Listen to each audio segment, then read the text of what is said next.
জীবনে কখনো হতাশ হবেন না। জীবনে যাই হয়ে যাক না কেন কখনো হতাশ হবেন না। মনে রাখবেন আল্লাহ আপনার রব, আল্লাহ আপনার সাথে আছেন ইনশাআল্লাহ।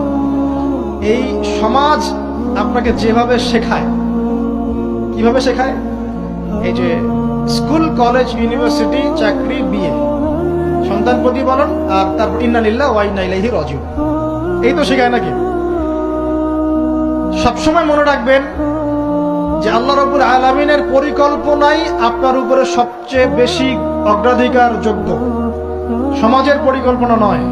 পরিবার আপনাকে চাপ দিচ্ছে, চাকরি পাস না, পড়াশোনা করিস না, হ্যাঁ পড়াশোনায় কেন তুই 80 নম্বর পাইলি না, কেন চান্স পেলি না, কবে চাকরি পাবি, কবে আমাদেরকে দেখবি, খাওয়াবি, পড়াবি, এই যে চাপগুলো চারপাশ থেকে আসে কিনা, এতে করে অনেক যুবক দেখা যায় মাদকাসক্ত হয়, অনেকে দেখা যায় আত্মহত্যা করছে, ইদানিং করছে কিনা ভাই? এই শব্দটা থেকে আমি এই পয়েন্টটা আজকে লিখেছিলাম যে ভুলেও আল্লাহর প্রতি বিশ্বাস এবং তাওয়াক্কুল হারাবেন না। সমাজ যেভাবে শেখায়, সমাজ চারপাশে যে চাপ আপনাকে দিচ্ছে, এই চাপে নিজে গা ভাসিয়ে দিবেন না। আপনি আল্লাহর কাছে দোয়া করবেন, আল্লাহর কাছে পথ চেয়ে নিবেন এবং আল্লাহর প্রতি তাওয়াক্কুল, ভরসা